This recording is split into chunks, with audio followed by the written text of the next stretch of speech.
انسان کا بنایا ہوا. کوئی مذہب نہیں ملے گا جس میں روزہ نہ ہو. روزہ لازمی جزو ہے، ایون انسان کے بنائے ہوئے مذہب میں بھی. وہ اس لیے کہ اس سے پارسائی آتی ہے، انسان کا ذہن پالش ہوتا ہے، بہت شارپن ہوتا ہے. وہ تو عبادات جو ہیں پارسائی لاتی ہیں. اس پارسائی کے ساتھ ساتھ دنیاوی ٹرمز میں اگر بات کریں گے آپ تو کنسنٹریشن آتی ہے، اور کنسنٹریشن بہت اہم ہے اس تیسری آنکھ کے لیے. ٹھیک ہے. جتنا زیادہ آپ کوئی انسان کنسنٹریشن کر سکتا ہے اتنی ہی زیادہ اس کو گہری تھرڈ آئی مل جائے گی، اگر آپ تھرڈ آئی کہنا چاہتے ہیں تو. ٹھیک ہے جی، اب سوال لیتے ہیں کچھ ایک دو. شاہ صاحب آپ سے میں پوچھنا یہ چاہ رہی ہوں کہ دل کے خوف اور غم کو ختم کرنے کا کیا طریقہ ہے؟ کیا ڈپریشن اور خوف ایک ہی چیز ہے؟ خوف اور غصہ دو ایسی چیزیں ہیں جو انسان کی حفاظت کے لیے بہت ضروری ہیں. اگر یہ خوف کا عنصر نہ ہو ہمارے اندر تو آپ نے کبھی یہ ایکسپیرینس کیا ہوگا کہ ایک اندھیرا کمرہ ہے، دروازہ اس کا بند ہے، آپ جاتی ہیں دروازہ کھولتے ہیں تو اندر سے کوئی صاحب اچانک آتے ہیں، چاہے وہ آپ کے والد ہوں، والدہ ہوں، بھائی ہوں، تو دونوں ہی ایک دم سے یوں ہو جاتے ہیں. ہم یہ انسٹنکٹیو ریاکشن ہے جو جنریٹ ہوتا ہے خوف کے ذریعے سے. تو یہ ہماری حفاظت کے لیے بڑا ضروری ہے. اس طرح غصہ حفاظت کے لیے بڑا ضروری ہے، لیکن ان دونوں چیزوں کو کنٹرول کر لیا جانا چاہیے، کیونکہ اگر یہ کنٹرولڈ نہیں ہوگا تو نقصان دہ ہو جاتا ہے. اور خوف کی تو قسمیں بہت ہیں، مختلف فوبیاز میں مبتلا ہو جاتا ہے انسان. کچھ لوگوں کو بند جگہ کا فوبیا ہوتا ہے، کچھ لوگوں کو پانی کا فوبیا ہوتا ہے، کچھ لوگوں کو بلندی کا فوبیا ہوتا ہے. یہ اگر اس طرح سے بڑھے گا حد سے تو وہ ہماری زندگی کے لیے نقصان دہ ہو جائے گا، ہم کامیابی سے دور ہو جائیں گے. اسی طرح جو غصہ ہے اگر وہ ایک لمٹ میں رہے، حد میں رہے تو فطری چیز ہے، وہ رہنا چاہیے کہ ہماری حفاظت کے لیے ضروری ہے. لیکن اگر وہ حد سے بڑھ جائے گا وہ غصہ تو ہمارے لیے نقصان دہ ہے، ہم کامیاب نہیں ہو پائیں گے. اچھا شاہ صاحب یہ فرمائیے کہ یہ ایک کمنٹ بھی ہے، یہ بھی ایک سوال بھی ہے ساتھ میں، کہ وہ کہتے ہیں کہ سوتے جاگتے ہر کروٹ اللہ کو یاد کرنے کے ساتھ خدا کی تخلیقات پر غور کرنا، خدا کے حوالے سے غور کرنا، یہ اللہ کے قریب لے جاتا ہے. تخلیقات پہ غور کرنا، اس کی اہمیت کیا ہے؟ مطلب رب کی ذات پر غور نہیں کیا جا سکتا، وہ انسان کو پاگل کر دے گی چیز، کیونکہ رب کی ذات انسانی عقل سے بہت ماورا ہے. بہت ماورا ہے جی. اس پر غور کرنے کے نتیجے میں ہم پہلے بہکیں گے، پھر بھٹکیں گے، پھر پاگل ہو جائیں گے. اسی لیے صرف اور صرف رب کی قدرت پر، اس کی تخلیق پر، اس کے شاہکار پر، اس کی صنائی پر غور کیا جانا چاہیے. اس کو جب ہم غور کرتے ہیں تو ہم پر بہت سے راز عیاں ہوتے ہیں فطرت کے. جو ہم پر راز کھولیں گے تو آدمی اور آگے بڑھتا ہے اور رب پر اس کا یقین بڑھتا جاتا ہے، رب پر بھروسہ بھی بڑھتا ہے اس کا. اس لیے آپ دیکھیے جتنے درویش لوگ آپ کو ملیں گے ان کو کبھی آپ غمگین نہیں دیکھیں گے، اور in most of the cases ان کے پاس نہ رہنے کو پوری چھت ہوتی ہے، نہ پہننے کو پورا کپڑا ہوتا ہے، نہ کھانے کے لیے پورا، زندہ رہنے کے لیے پورا کھانا ملتا ہے. لیکن اس کے باوجود وہ دنیا میں سب سے زیادہ خوش لوگ ملیں گے، اس لیے کہ رب پر یقین کے ساتھ ساتھ ان کا بھروسہ بڑھتا ہے رب پر. تو ایک ہی بات ان کے لیے کافی ہو جاتی ہے کہ میرا رب موجود ہے, میرے رب کے ہوتے ہوئے مجھے کچھ نہیں ہوتا, میرا رب ہے وہ مجھے پالے گا, میری ضروریات پوری کرے گا. یہ جو بھروسہ ہے یہ کمال کی چیز ہے کہ انسان کو ہر طرح کے حالات میں خوش رکھتا ہے.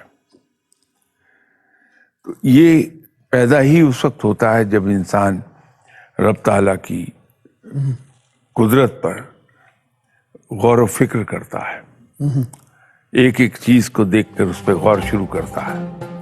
نتیجہ یہ ہے کہ اس پر ذہانت کے دروازے کھلتے جاتے ہیں اور اس کا بیان بڑھتا چلا جاتا ہے. آپ جی. السلام علیکم. My name is Khansa Khalil. I am from PU Punjab university college of pharmacy. میرا کویشچن آپ سے یہ ہے, اگر ہم ہر طرح کی عبادات ادا کرتے ہیں, چاہے وہ نفلی ہوں, فرضی ہوں, اس کے باوجود ہمارے دنیاوی وسوسے ہمارے دل سے نہ جائیں, تو اسے ہم کیسے کوپ کر سکتے ہیں؟ Thank you. دیکھیے, دنیاوی مسئلے تو زندگی کے ساتھ رہیں گے, کیونکہ اگر آپ سمندر میں تیر رہی ہیں تو وہاں جتنی سمندری مخلوق ہے وہ آپ کے ارد گرد رہے گی. پانی کی لہریں بھی آپ کو تنگ کریں گی, پانی کی موجیں بھی آپ کو تنگ کریں گی, جوار بھاٹا بھی تنگ کرے گا آپ کو, آپ اس سے اوائڈ نہیں کر سکتی. اس کا بہترین حل یہ ہے کہ ہم ان کو زندگی کا حصہ سمجھ کے قبول کر لیں کہ اگر میں دنیا میں مجھے رہنا ہے تو مجھے ان سب چیزوں سے واسطہ پڑے گا. مسائل ہیں البتہ جو ابھی میں تھوڑی دیر بات کر رہا تھا پہلے, اپنے رب پہ بھروسہ رکھیے کہ میرا رب میرے ساتھ ہے اور وہ مجھے تنہا نہیں چھوڑے گا, میری مدد کرے گا. یہ ایک احساس آپ کو پریشانیوں سے بچائے رکھے گا. مسلمان پہ کام کی فکر کرنا تو فرض ہے, فکر برمائنی کوشش کے, لیکن پریشان ہونا اللہ پر بھروسے کی کمی کو ظاہر کرتا ہے. تو رب پہ جب ہم بھروسہ پورا کر لیتے ہیں تو پریشان نہیں ہوتے, صرف فکر کرتے ہیں. ایک سوال ہے کہ تمام تر نیکیوں کے باوجود اگر اخلاص کا راستہ نہ کھلا ہو تو کیا خطرہ ہے اس میں؟ دیکھیے, نیکیاں تو اخلاص کا راستہ نہیں کھولیں گی. اخلاص کے لیے خود انسان کو کوشش کرنا ہوتی ہے. نیکی رب تک لے جاتی ہے. جیسے ابھی میں عبادات کی بات کر رہا تھا کہ اس سے پارسائی آتی ہے, عبادت سے پارسائی آئے گی اور نیکی سے رب ملے گا. ٹھیک ہے. لیکن ان تین چیزوں کے کمبینیشن کے ساتھ, پازیٹیو تھنکنگ, ریچولس اور نیکی, جب ایک انسان اپنے اندر یہ تینوں چیزیں پیدا کر لیتا ہے تو رب ملتا ہے. ٹھیک ہے. اخلاص خود پیدا کرنا پڑتا ہے کہ اگر میں عبادت کر رہا ہوں, میرے ذہن میں اگر یہ خیال نہ ہو کہ میں فرض ادا کر رہا ہوں, بلکہ یہ خیال آئے کہ میرا رب جو مجھے پالتا ہے, ہر لمحے مجھ پر اپنی عنایات کی بارش کرتا ہے, مانگے بھی اور بن مانگے بھی, مجھے اس کا شکر ادا کرنا ہے. اور شکر ادا کرنے کی بہترین صورت یہ ہے کہ میں اس کے سامنے جھکوں, میں اس کی عبادت کروں کہ وہ میرا رب ہے. جب یہ ذوق و شوق میرے اندر پیدا ہوگا اور میں رب کو فرض سمجھ کے نہیں پکاروں گا بلکہ اس ذوق و شوق سے پکاروں گا, تو وہ اخلاص کا ذریعہ بنے گا. ٹھیک ہے. بہت سی چیزیں ہمارے بزرگوں نے اس لیے وہ بیان کر دیں کہ ان کے ذریعے وہ انسان کو یا تو رب کی طرف بلانا چاہتے تھے یا گناہوں سے دور رکھنا چاہتے تھے. جیسے ایک بڑی مشہور چیز ہے کہ اگر رات کے وقت درخت کے نیچے جایا جائے گا تو